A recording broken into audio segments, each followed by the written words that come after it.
Hello, hello, hello, salut. I am the Rasta Witch. Here's where we learn the way of the Yan Sway Rasta, which is to say, my kind of Ital. Please subscribe and begin your own kind of Yan Sway witchcraft. All roads lead to Rome. Home. Hi, how you doing? Okay, so this is an important one. This is the video on the Bible discussions playlist about Moses. Moses. Moses is a favorite of mine. I named my son Moses. When he was born, the movie Prince of Egypt just came out, and that was a special time for me. I was learning how not to be an atheist, and I was finding God and all that. And that movie was a tool in that. Really. So Moses is an important one because if you've read the Bible, you would know the way the Bible reads is the first 5 books are called the books of Moses because supposedly Moses wrote them. They are Genesis, Exodus, Leviticus, Numbers, Deuteronomy. So how that works, Genesis means in the beginning. And what it means by the beginning is it means the book of Genesis is everything that happened before Moses, logically. Because the next book, Exodus, the book of Exodus, is about the life story of Moses. It's about the Exodus, According to rabbis that know the Hebrew language much, much, much better than me, that's kind of a strange translation. In the beginning is kind of more like, it's a kind of a weird translation too. Where it says in the beginning on Genesis 1:1, that's more like saying like once upon a time. If you say once upon a time there was this lad that lived in a cottage, it doesn't mean that was the beginning of all time.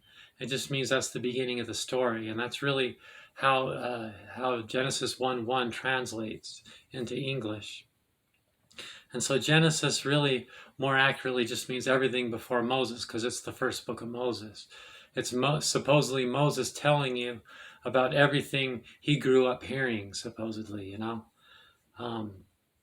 then Exodus is, it is about the Exodus. It's about Moses taking the people out of Egypt because they were in slavery in Egypt, and then they were in the wilderness for 40 years until they found their religion. And then Leviticus is more, is kind of like another aspect of the Moses story. And Leviticus, Genesis, Exodus, Leviticus, Numbers, and Deuteronomy. And they're all kind of just like more things like that. The book of Deuteronomy, as the 5th book of Moses, ends with Moses dying.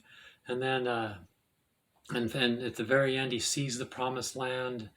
And then he blesses, just before that, he blesses I'm sorry, that's the book of Genesis. He sees the promised land and at the end, So at this point, none of the Bible historians, none of the experts believe that Moses really, no one, at this point, no, I don't even think most of the theists, some of them, if someone thinks Moses wrote the 5 books of Moses, they're just really disturbingly uneducated, because at this point everybody knows that the books of Moses weren't written by the books of Moses. There's reasons to believe they believe that some of it's written by they believe there's like 3 priests involved with writing really just the Old Testament. The Old Testament is everything before Jesus, and then the New Testament is the story of Jesus and post Jesus. So supposedly, so that's a whole nother subject.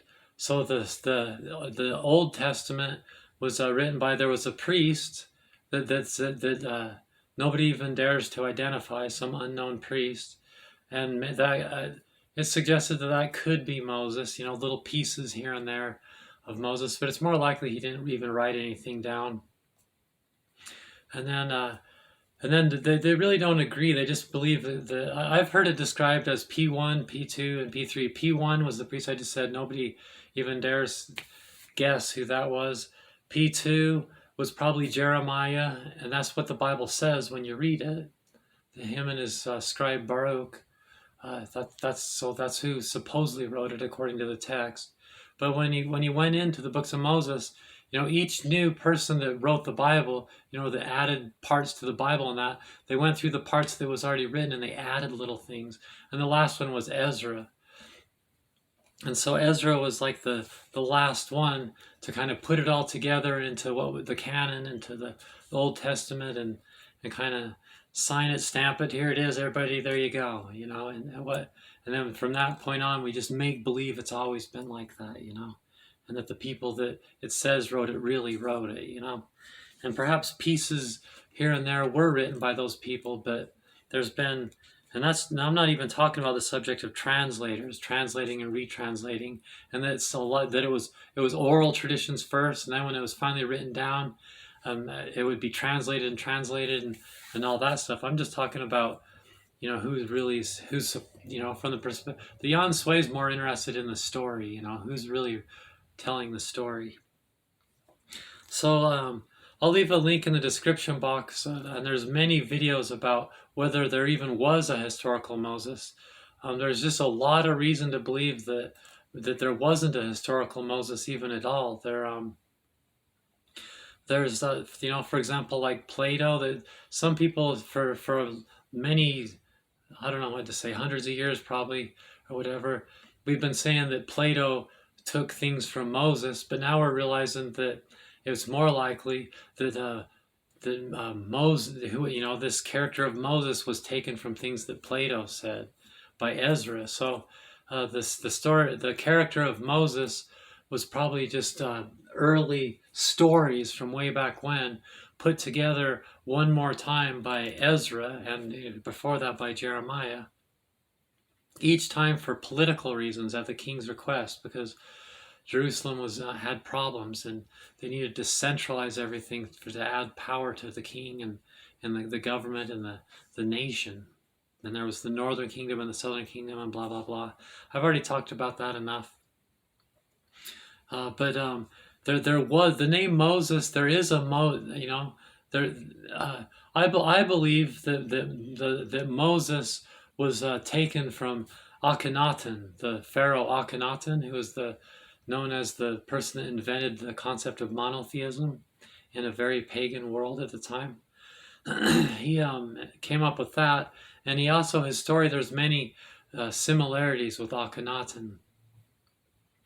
And so that's where kind of like the heart of the story came from. So maybe before Ezra and maybe even before Jeremiah, there was little pieces of a man, and maybe I don't really know how it works. I'm not even gonna guess, because in a way these things don't matter to Jan Sway. We're just interested in the story. But the point is that Moses is probably based on Akhenaten. The name Moses did exist.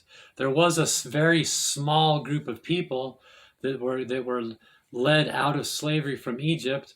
So if the Exodus part of the story is true, then the quantity of people involved was severely exaggerated. It would have, at best, it could have, if it really happened, it would have had to have been a smaller group led by a man named Moses, probably. Because there are reasons to believe the name Moses existed as an Egyptian name. And then it was that character was embellished, the number of people, and it was all this Akhenaten links and stuff were added in until it became this character. And then Jeremiah took it and made it into something, and then finally Ezra made it into something, adding things from Plato and stuff like that. So that's you'll just have to watch documentaries from Bible historians and that. They know certainly a lot more about it than me. But at this point, there's nobody's been able to prove indefinitely that there wasn't a Moses. Like I said, the name existed. There was a small group of people led out of slavery and all that. So at best, it did happen, and it was the number of people were exaggerated. And then I think that, like I said, Akhenaten was the legend of Akhenaten was kind of like married together with this story of Moses, and then the people were brought out as more. But whoever this Moses was, he was kind of schooled and everything because he grew up an Egyptian magician, and it was all about Egypt magic and the Egypt religion and the Egypt. Uh, he was a magician of Egypt, and when they were 40 years in the desert, he was learning from Jethro. And Jethro, according to the story, and Jethro taught everything, was kind of like his mentor and his teacher, and kind of like taught him and got everything going real good, But what one thing that you learn from Moses is, because one thing, from Rasta, one thing about Rasta is, as the descendants of the slaves forced into this religion, they wanted to know what their true roots were.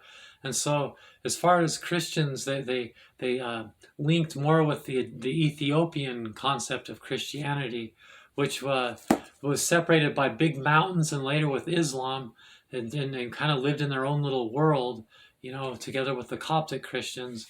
And then they had some of all the Apocrypha and some of the pseudepigraphical books and things like that that the Catholic Church took out of the European version of the Bible were left in. So it's more common sense with African people. But there were actually 10 books of Moses. Here's my book, the 6th and 7th books of Moses, and it says, and the magical use of the Psalms. It has some magical use of the Psalms in it too. Some of the Psalms, I guess, that were sung by David actually had roots, supposedly, allegedly, according to this book, from Moses too. The concepts and things like that. The concept with the magical use of the Psalms is that if they're meant to be songs sung in Hebrew, and so when you do that, it at the same time says the name of angels, and that's why they have magical powers, because it's calling upon angels that have magical powers. So the magical use of the Psalms, it tells you the names of those angels that were lost in translation, so that when you read it in English, you can think the names of the angels and still keep those magical powers that the Psalms have. And then the other book is the 8th, 9th, and 10th books of Moses. So these books, it becomes obvious because the Catholic Church took these out and left it in the Vatican, and they're famous for that, having books that are still in there, and then years later releasing them and stuff. But now we know there were 10 books of Moses, and when you get them and read them, you can see why, because they're Egyptian magic,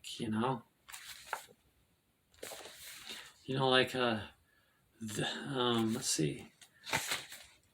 So here's this is the magic seal you use that Moses used for the sign of grasshoppers and darkness, and here's the seal that Moses used, the magic seal that Moses used to change water into blood, and when he turned his staff into a serpent, he used that magic seal. They're just little magic seals that have Hebrew characters on it, and like, where's that part?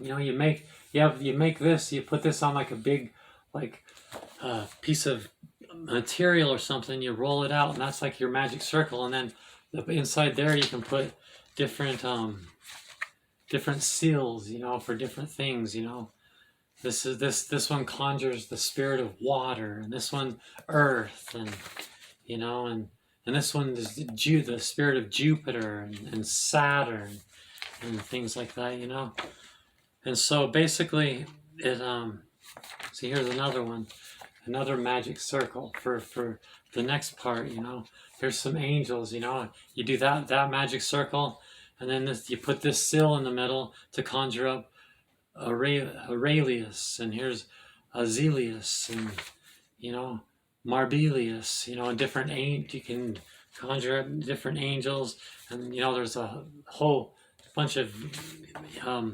Hebrew words and all, blah blah blah blah, and then same with the 8th, 9th, and 10th books of Moses. It goes more into detail. The tablets that Moses had the 10 Commandments on, how he had 2 of them. One of them, apparently, allegedly, had the 10 Commandments on it, and the other one had the 10 words of power. If you studied the Sephirot, if you studied the Kabbalah, you know about the Sephirot, which have the 10 words of power. And this just adds in, more parts of the story of Moses, more details about Moses. But it's the magician. What you learn in a nutshell is you learn that Moses was an Egyptian magician. And it becomes obvious because the Catholic Church, if you know your history, they forced everybody. Paganism, witchcraft was the religion before that. And when they conquered Europe, they forced everybody, just like the Americans did with the Native Americans. They took over the land and forced everybody to be that religion and blah, blah, blah. The Romans did the same thing with Europe before that. And they kept some of the old ways and the old religion alive. Like Christmas is actually a pagan holiday. So is Easter. None of the things we call Christian holidays, they all have pagan roots. And on and on and on. There's many pagan things about the Christian church, and it's because these people were, our ancestors were forced to be Christian, and we didn't have to throw everything away. We got to keep some things, at their approval. And if we didn't do it, they would kill us. So it was like bred into us, So the other books of Moses make it very clear that Moses was a magician, Of course, Egypt was, Jesus was too, if you do your research. The first depictions of Jesus, he always had a magic wand with him. And so the things, according to the first attempts to paint paintings and draw pictures of Jesus, according to those, Jesus did everything with a magic wand. He had a magic wand, and he was a necromancer, which is magic, resurrected people, like many Jewish magicians did at that day.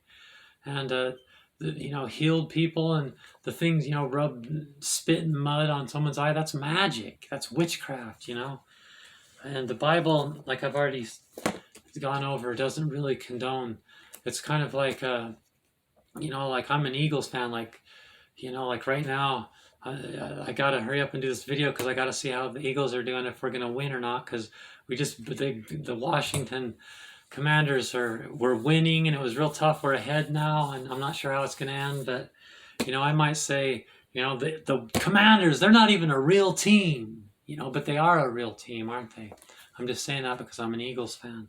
So it's kind of like that, and when the Bible talks bad about witchcraft, it's because they were the competitors, So another book that I like, since the Bible is mostly fiction anyway, and blah, blah, blah, this book is called Earth Power, The Techniques of Natural Magic by Scott Cunningham, who is a Wiccan, one of the most famous authors out there. But in this, he goes, like the first part of it, because if you learn in the Kabbalah, the Kabbalah apparently, because remember Moses had the 10 words of power, it's, historically, we can say, we're not sure which parts were oral that were kept, because the Kabbalah wasn't really like a written thing. It was more like a order of Melchizedek thing, just for like the older married men type thing, and like it was the occult, which means hidden part of the story, so it wasn't like written down. It was an oral tradition until it finally was written down with the Sefer Yetzirah. And the Sefer Yetzirah, which is way after Moses, it wasn't even that long ago in the big picture of things. So that's why if you study the roots of the Kabbalah, some people say the Kabbalah started by angels whispering the concepts into Adam's ear as he left the Garden of Eden. But we know that Adam didn't exist. He's just taken from Atum, from Egypt. I've already gone over that. But yeah, so the whole point with it is Yahweh is the God of the Bible, YHWH, and that's for fire, water, air, and earth. In the tarot deck, wands, cups, swords, and pentacles, and the whole Kabbalah is about the tarot deck is really the hidden side of the religion, and then the tarot deck came from Egypt. And Moses was an Egyptian magician. But once you've learned all the messages and it's soaked in and you understand these things, then you realize that that God's not a man in the sky, but rather is within. Of course, when Moses, so Yahweh is a God that was added later. You know, it's not like Elohim. El was the Most High effigy, the bull of a different religion. You know, and Yahweh was just another god in a pagan world of many gods that was finally taken in.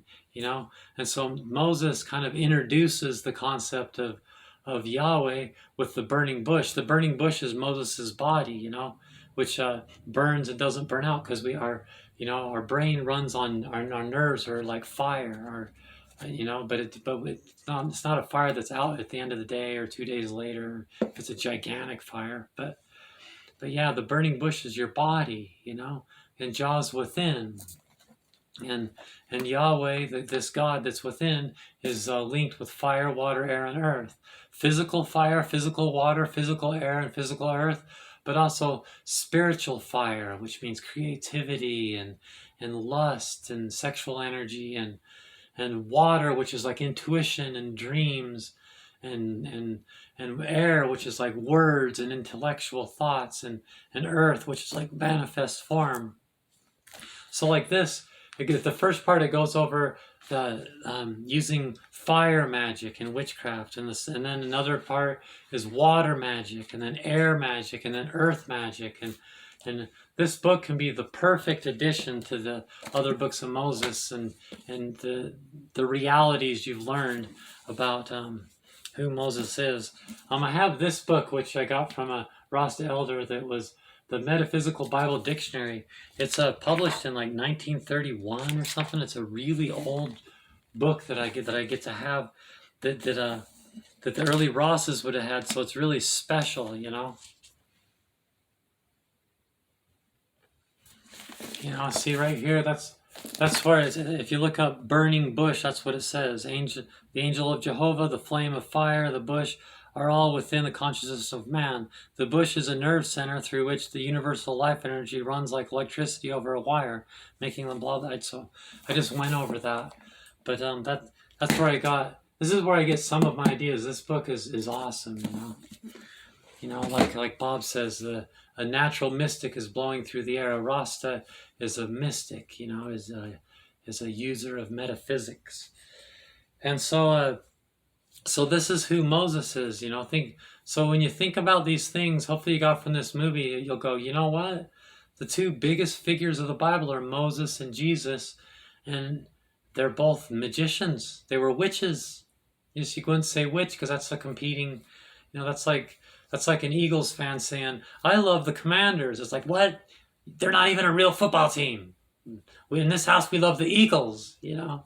It's more like that kind of a thing, you know, but they were witches, and the founders of witchcraft, modern witchcraft. If you do your research, whether it's Aleister Crowley, like any of the people, Eliphaz Levi, you know, any the founders of Wicca, any of these people studied the Kabbalah, as did like how the Mormons came from the Masons, and you know, everybody that founded a religion studied the Kabbalah and took the concepts. It's kind of like the blueprint and the how to do it manual for doing things like that. And so allegedly it has roots in Moses, who may or may not have ever even lived, but started the Bible and wrote the first 10 books of Moses, and smoked cannabis. Because Numbers chapter 11 is about, so you should see my video about smoking cannabis in the Bible, so you can see that Moses smoked cannabis. And when the concept of the Lord coming in a cloud, like supposedly the Lion of Judah would do in these days, is the cannabis smoke.